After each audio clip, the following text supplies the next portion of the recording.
Salut à tous, bienvenue dans cette nouvelle session de Millennials Fortune Education. George ici et comme vous le savez, chaque lundi, nous littéralement nous faisons une projection de la semaine pour voir bien sûr quelles sont les annonces qui seront faites le long de la semaine, quels sont les pairs qui seront affectés. Et voilà, aujourd'hui lundi le 6 février, bon début de semaine. Et n'oubliez pas, si vous ne vous êtes pas encore abonné sur notre chaîne YouTube, cliquez sur le bouton ci-bas, ok, le bouton d'inscription pour vous abonner, bien sûr, sur cette chaîne YouTube et ne pas manquer à chaque fois qu'il y a une nouvelle vidéo qui est mise en ligne. Alors, sans plus tarder, on va y aller. Aujourd'hui, lundi, alors vous pouvez obtenir ce calendrier économique sur le site de notre broker, tdmarket.com. Et une fois que vous allez sur Tools, vous allez voir bien sûr qu'il y a comme seconde option Economic Calendar, ok? Donc voilà. Alors aujourd'hui lundi, il y a vraiment pas grand-chose, ok? Comme vous le voyez. La semaine dernière, il y a eu suffisamment d'annonces. Il y a eu beaucoup de news sur différentes devises et consorts. Alors aujourd'hui lundi, c'est plutôt calme. À 12 heures juste, nous avons le retail sales qui a déjà été annoncé parce qu'il est quasiment 12h03 minutes. Le retail sales, ok. Et à 17 heures juste, nous avons le PMI sur le CAD. Donc, il n'y a vraiment pas grand-chose. Ça sera une journée plutôt technique. Mardi, dans la journée de mardi, nous avons à 5h30 le taux d'intérêt. La réserve, la banque, la Reserve Bank, je veux dire, de l'Australie va annoncer son taux d'intérêt. Ok, donc voilà, on va garder un œil. Ça sera à 5h30 dans la journée dans la matinée de demain. Et ça sera le dollar australien qui sera bien sûr affecté. À 8h45, nous avons le franc suisse qui va, bien sûr, nous avons le taux de chômage sur le franc suisse. Ok. Et on va garder un œil dessus. Apparemment, il y aura juste un léger changement. Donc, voilà un peu. Voyons voir qu'est-ce qu'il y a encore d'autre. À 19h30, nous avons le gouverneur de la Banque canadienne, Maclem, qui va faire un discours. Et 10 minutes après, à 19h40, nous avons le chair de la Réserve fédérale américaine qui va également tenir un discours. Donc, voilà les quelques annonces de la journée de mardi. Donc, à part le taux d'intérêt de la banque australienne, OK, et les quelques discours, il n'y a pas grand-chose. Donc, ça sera plutôt aussi une journée beaucoup plus technique. Mercredi, dans la journée de mercredi, qu'est-ce que nous avons? À 17h30, nous avons le All Stock Change. Voilà, je pense que c'est tout. C'est tout dans la journée de mercredi. OK? Voilà, c'est tout ce qu'il y a dans la journée de mercredi. Et dans la journée de jeudi, bah, nous avons le Leaders Summit qui sera toute la journée, tous les leaders de l'Union européenne. Et 9h juste, nous avons le CPI venant de l'Allemagne. OK.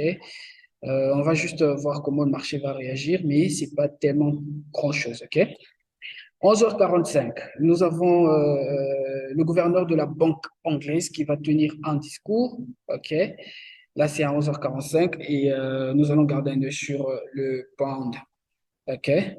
Sur le pound britannique. Et bien sûr, à 23h45, nous avons le retail sales qui sera annoncé month to month sur le néo-zélandais, le dollar néo-zélandais. Donc, on va garder également un œil sur le dollar néo-zélandais. OK.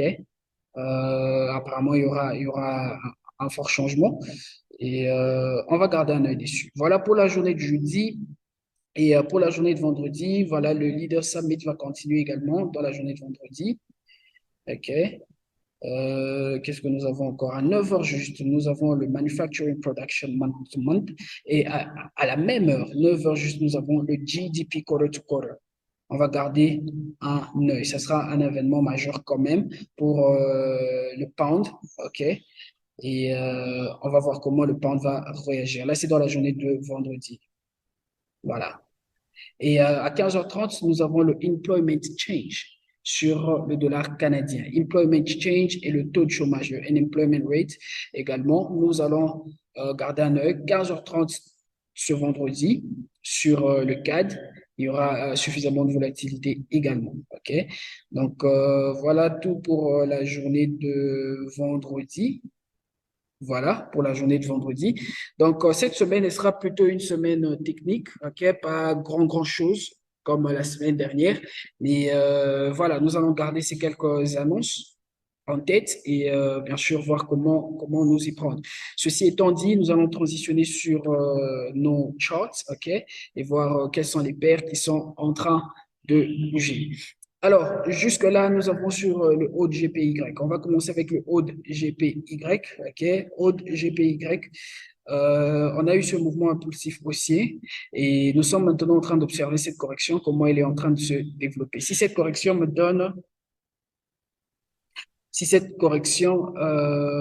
donne littéralement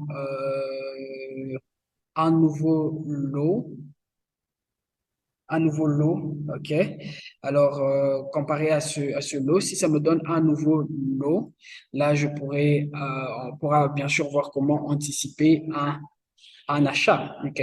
Mais seulement sur le court terme, OK? Sur le court terme, parce que compte tenu de cette structure, voilà, on va garder ce mouvement à l'œil, donc ce mouvement baissier à l'œil compte tenu de cette grande structure qui est en train de se développer là.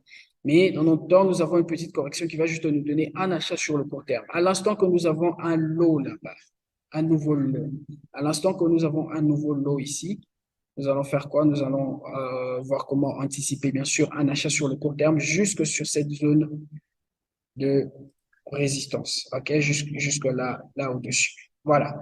Donc, voilà avec ODGPY, NZDGPY. NZD-GPY également, nous allons garder ce mouvement à l'œil. Voyons voir si le prix va également venir nous donner un nouveau lot. OK? Alors, nous avons une zone ici. Ok. On va essayer d'identifier cette zone. OK? Cette zone qui est quasiment la zone 82-60. OK? La zone 82-60. Je veux voir le prix revenir retester cette zone et me donner un nouveau lot. OK? Cette zone et me donner un nouveau lot. Ce prix-là, il doit venir retester cette zone encore une fois et me donner un nouveau lot. Et bien sûr, ça va me donner une opportunité d'achat. OK? Jusque sur cette zone de résistance. OK? Donc, ça sera également un achat sur le court terme compte tenu de cette structure qui est en train de se développer là. OK? Nous avons une grande structure qui est en train de se développer là. Et ça sera juste un achat sur le court terme jusqu'à cette zone de résistance. Et nous allons voir comment cette zone va, va rejeter le prix ou peut-être le prix pour un break. On va voir, OK? Comment ça va se comporter, comment le prix va se comporter sur cette zone. OK? Et ensuite, nous avons Euro CHF. Euro CHF, vous voyez, on est en train d'avoir un retracement là. Vous allez voir qu'on a eu ce mouvement impulsif haussier. Alors, je veux juste considérer ce qui est en train de se passer là, le mouvement du prix récent. OK? On a eu ce mouvement impulsif haussier et on est en train d'avoir une correction qui est en train de se développer là. OK? Qui est venue retester cette zone. OK? Alors, cette zone, c'est quasiment 0,9945. 0,9945. Et vous allez voir que cette zone coïncide avec nos zones faibles. OK? 0,9945. Vous allez voir que ça coïncide avec nos zones faibles. Alors, le prix est venu dans cette zone. Le prix a retesté cette zone. Alors, qu'est-ce que je veux voir? Je veux voir le prix pousser encore un tout petit peu plus bas, OK? Me donner un nouveau lot, OK? Dans cette zone. Là, ça va me donner une opportunité d'achat. Un autre achat sur le court terme, OK? Donc, voilà avec Euro CHF. OK, voilà, j'ai juste enlevé les zones fibres pour que ça soit un peu plus clair. OK, donc le prix est revenu retester cette zone support. OK, voyons voir comment le prix va se comporter ici. Mais tout ce que moi je veux voir maintenant, c'est me donner un nouveau lot dans cette zone. OK, un peu plus bas là. Et voilà, ça va me donner une opportunité d'achat. OK, voilà avec Euro CHF. Et en fin de compte, EuroCAD que nous sommes encore en train d'observer. Ça fait un bon bout de temps. Si vous avez suivi nos mises à jour de la semaine passée, probablement vous avez également cette paire dans votre arsenal. Alors, on a eu bien sûr ce mouvement et cette grande structure est en train de se développer. Attendons voir le prix venir retester cette zone de support. OK?